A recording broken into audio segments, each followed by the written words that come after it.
Hey everybody, welcome back to the channel. This is Rob here at Smirking Gun Reviews, and we're finally going to be talking about something that I was really disappointed that I didn't get to talk about when it first aired. I probably could have, but at the time, money was tight. Money's still tight. Money's always tight, and sometimes you have to make sacrifices. And just like Legion, I couldn't afford to keep buying every episode. I couldn't afford to buy I didn't have cable, and I couldn't afford to just keep adding streaming services and paying for more streaming services.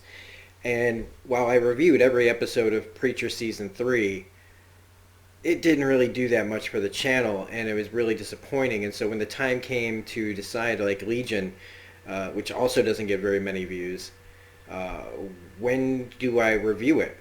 Because I don't want to pay for it, especially when there's no channel growth from it. And I figured, well, you know what? It's eventually going to end up on a streaming service for free. And since it doesn't get that many views for your channel, but you still want to talk about it, at least wait until you don't have to pay for it, unless, like if it comes with one of your subscriptions.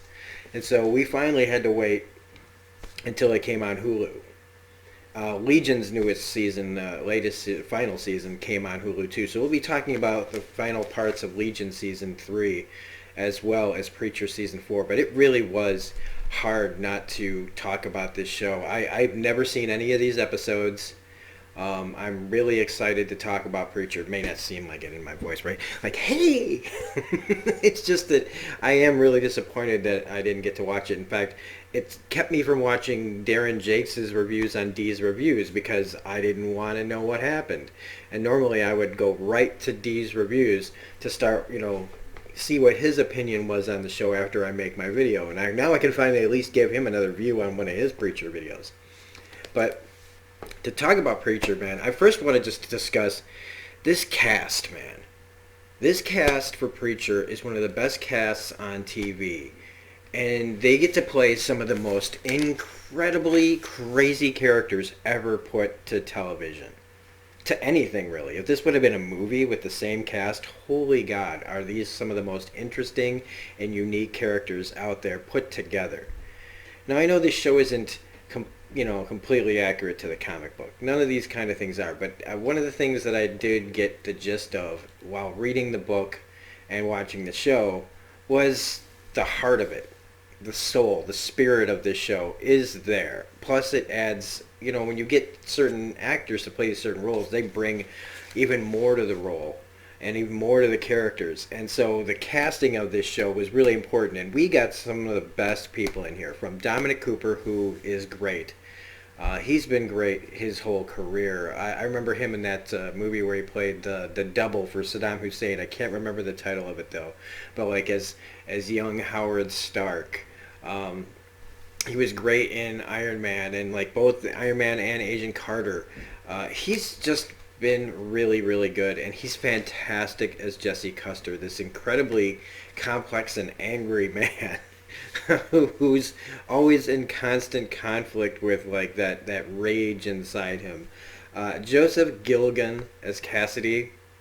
I had never seen him in anything before, and eventually we will be reviewing Misfits, because I know he's on that show with the gentleman from the Umbrella Academy, and I think the guy who played Ramsay Bolton was on that show too.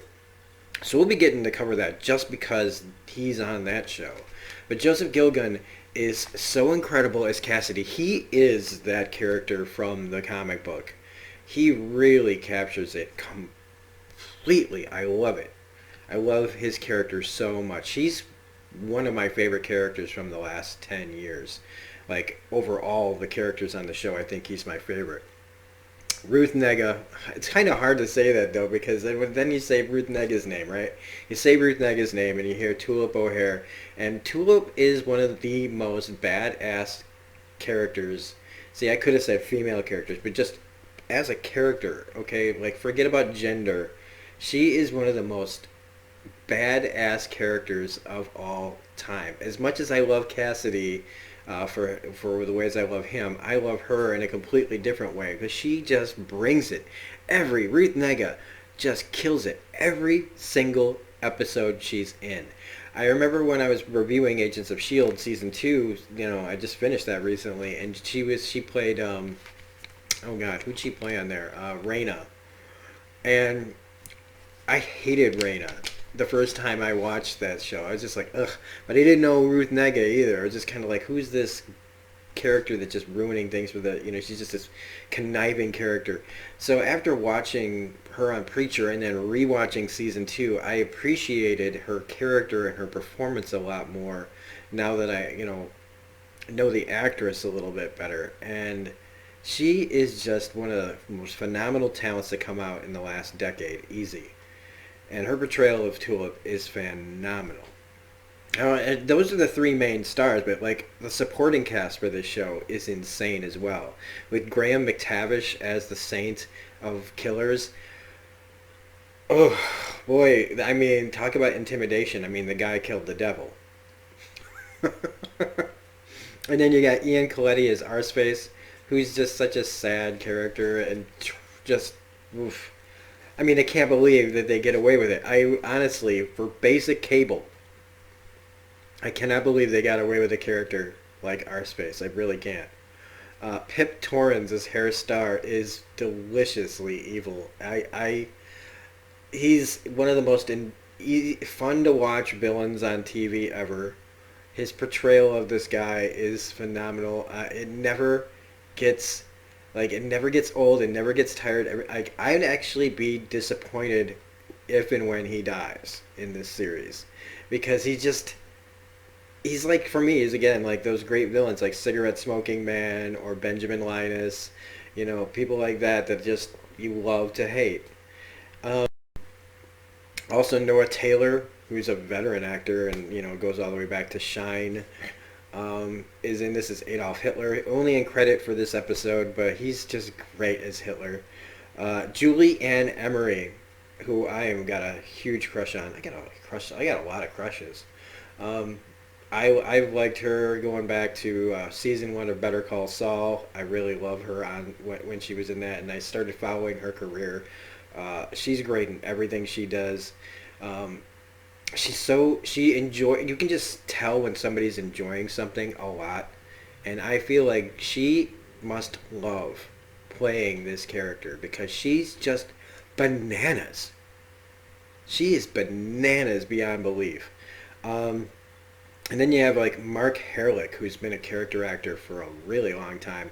I remember him back in movies like, oh gosh, there was this gangster movie, and I'm really struggling to remember what it was. Maybe it wasn't Bound by the Wachowskis, but it was something along those lines. But he goes way back, I remember, and he's really great as God. And God, so far this season, he's only in one scene in this episode, but boy, does God have some explaining to do. I think that was kind of the point of the whole show, is you've got some splaining to do. And Tyson Ritter's not in this episode, but he's Humperdew, and he's the guts that it takes and where you have to go to be able to play Humperdew, and not just, I mean, you have to have a certain level of humility as an actor to be able to just go, fuck it. And there's a new player here, and that's this guy behind me. His name is Frankie, played by, I'm gonna butcher this name because it's Lachyhulme is the last name, like Lachy Hulme. Wow, because this is not they've done some work on him. He does not look like this guy in real life, but he plays the torturer for Cassidy, and man oh man, is he having some fun in this. And he's, again, all these characters are super big, huge personalities, huge characters, bigger than life, very comic booky. They're more comic booky than most comic book shows. And in fact, I mean, I wish that most shows had the guts to embrace the insanity that is their book. It's like when I saw Aquaman, the movie, for the first time, and went, finally, somebody who just goes, you know what, this is ridiculous. Let's embrace the insanity of the world of Aquaman. And that's why Aquaman worked for me. It was not because it was necessarily the best picture of all time, like the best comic book movie of all time, but at least it had the balls to just go with it. hell or high, like whatever be damned, right? I mean, even if you don't like that movie, you can't say that they didn't go for it. And this show, like this, and like that, this show goes for it. It never flinches. That's another thing. Is it never, ever looks away from the insanity. If you don't think they'll go there, they will go there, whether you like it or not. And that makes me have so much respect for this show. Oh man, I just kind of like fucked up my camera just by moving it a little bit. Sorry guys. So let's finally get into talking about season 4. I know I've talked for 10 minutes about everything else, but that's how long it's been and that's how much I've been looking forward to talking about it, is because I want to talk about everything that I missed talking about the first time around. And we have, like, what I liked was this beginning where you think it's going to be Jesse walking into the hotel room with Tulip when really it's Cassidy, and we know, like, I knew from what I'd heard that, from end of last season, Cass has been captured. So you know that this is in the future. And they're preparing for basically the end of the world.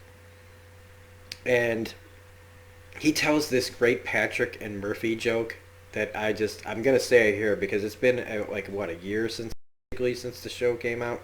Well, since the premiere maybe, and I think we have a few more months till the premiere actually happened. But he tells this joke about these guys, Patrick and Murphy, are out in the ocean and they've got no water, and they're basically waiting to die, and they find a bottle in the ocean, and they pick it up, and inside's a genie, and the genie grants them one wish, and instead of saying, hey, let's get, let's send us back to Ireland or whatever, they ask for the whole ocean to be turned into Guinness, and when it happens, the one says to the other, hey man, why'd you do that? Now we have to piss in the boat. That was great. That was a great way to, like, break the tension of, like, the situation that they're in. And then they kiss, and probably more. And so this has all kind of been building up to this.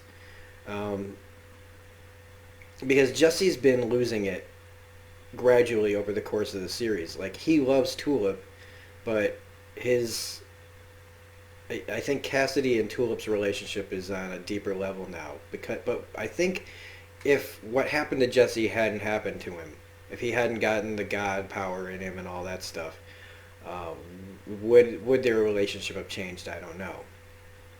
But they become more than friends, and that was one of the biggest contentions, like one of the biggest plot points and dramatic problems for the characters was this love triangle that was going on and becoming more and more difficult as it went on. And it shows in this episode when they are going in to find Cassidy. But we also see that at the same time in Australia, I think, we see Jesse fall from the sky, presumably out of a plane, and crash in the Australian outback and die. And that's when we get to a couple of months before all of these events happen, and they're in the Middle East, where they just finished having sex while driving, him and Tulip, which I'm trying to figure out how they were doing it because she's driving.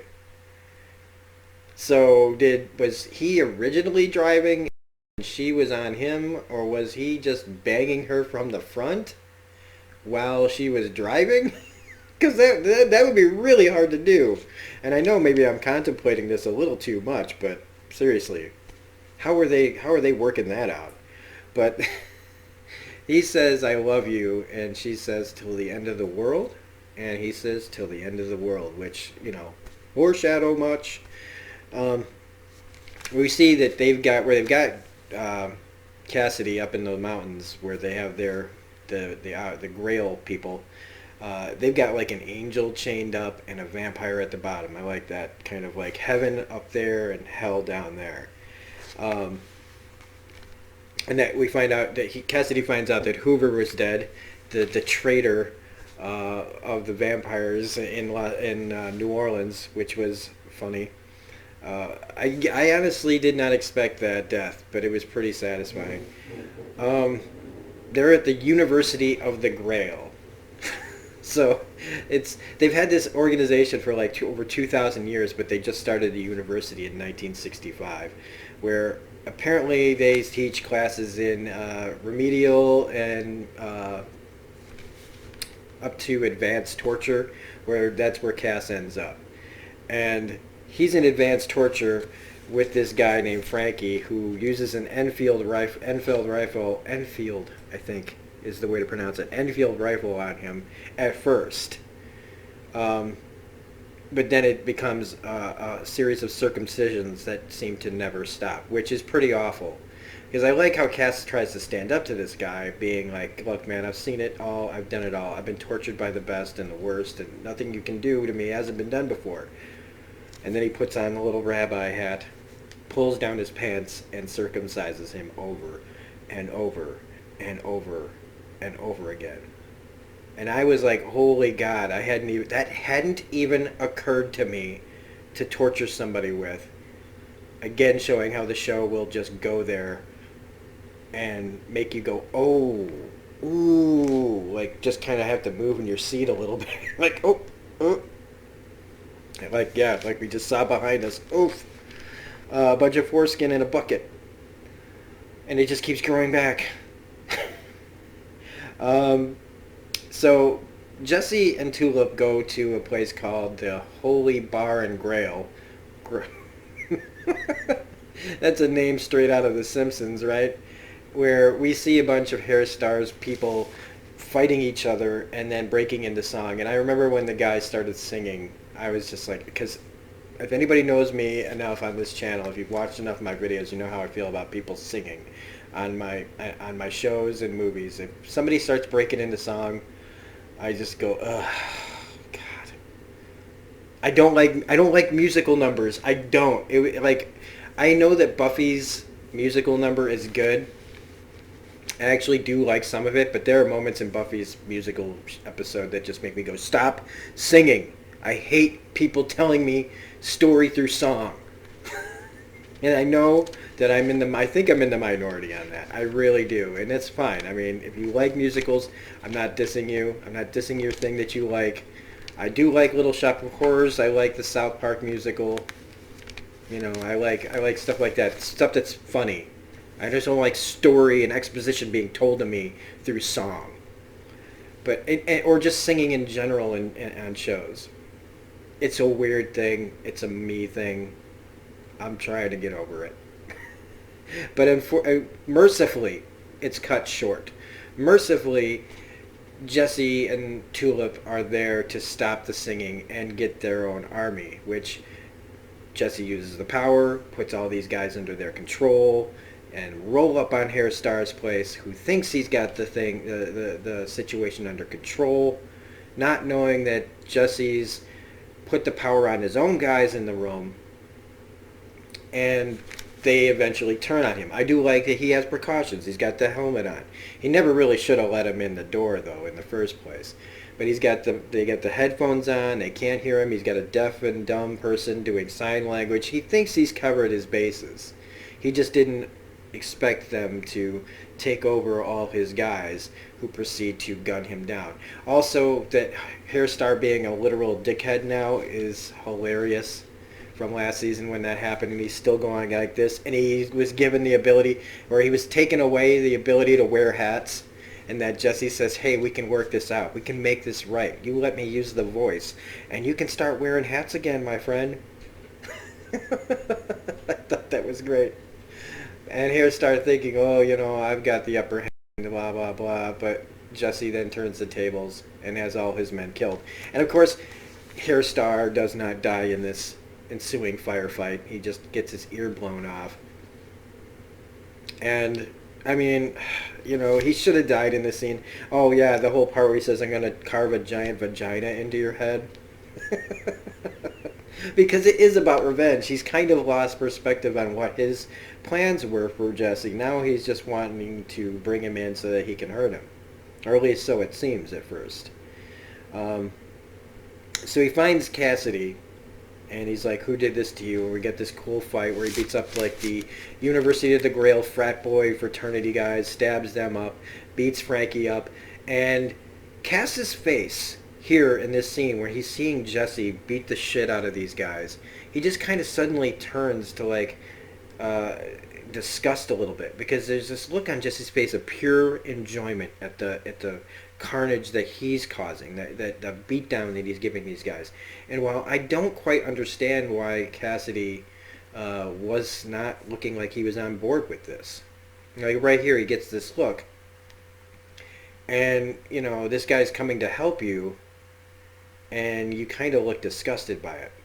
And then when he's released, he doesn't even do anything to the guys that he should be wanting revenge on. So I don't really understand completely what Cass is going through right now, other than his difficulties with with the status of the friendship between him and Jesse, and the fact that Jesse is somebody he's not happy with coming to rescue him when he's saying, I had this under control. They do have this problem, both of them, where Cass won't give Jesse anything, Jesse won't let Cass have anything, and it's all kind of stems down to like Tulip in a lot of ways, and Jesse's kind of going towards the darkness more, like, because he's just like, hey, do your vampire thing like it's nothing. And I don't think that Cass ever does the vampire thing like out of pure joy of killing, I don't think, anymore. He does it because it's necessary to live at times. He doesn't seem to just enjoy inflicting pain on people. Cass just wants to drink and do drugs and have sex.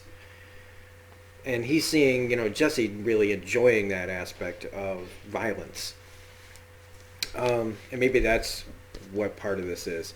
But they also just keep at each other and at each other all over Tulip. And, it's comes to a head here where they finally start fighting when he asks him, like, did you sleep with her? And no more word on Tulip. And he doesn't use the power.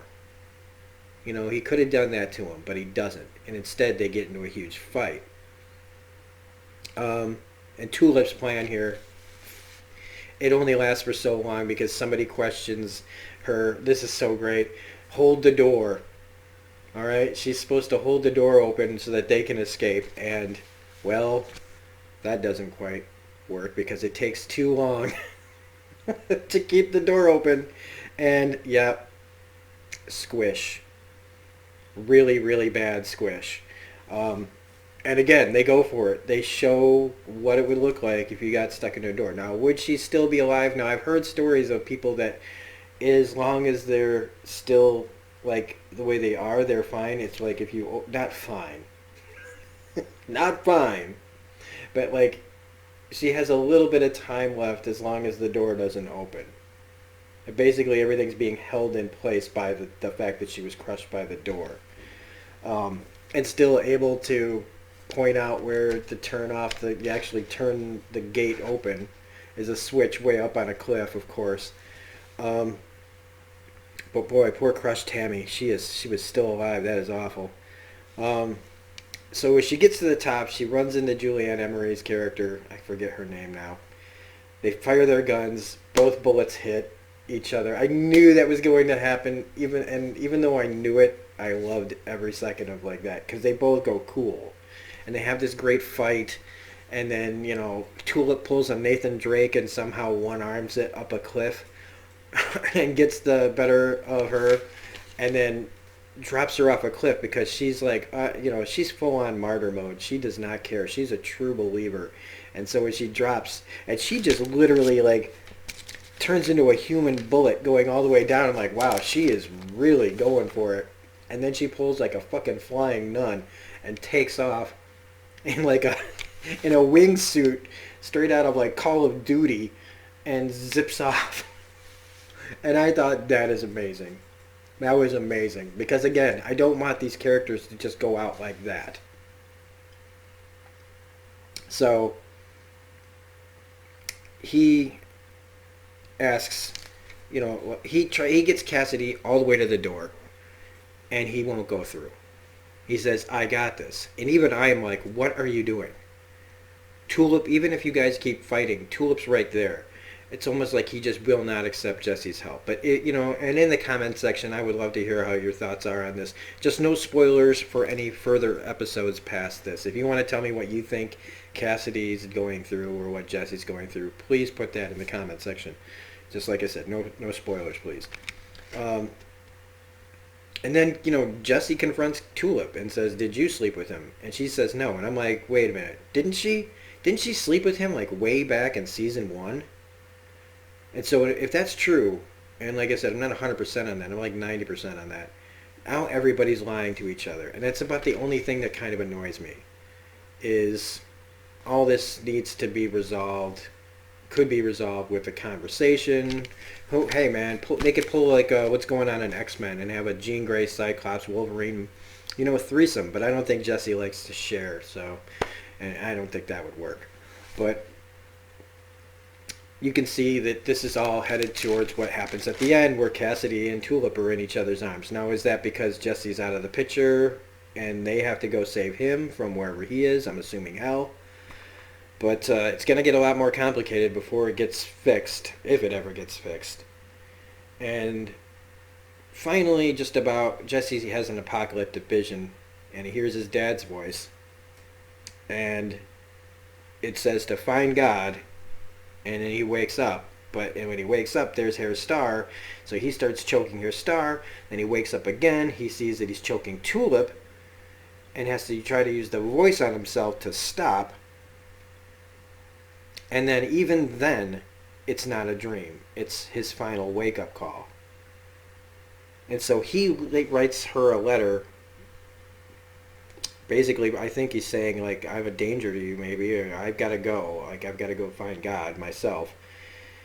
And Cass stays locked up. Tulip grabs her grail suit. And everybody's kind of doing their own thing again.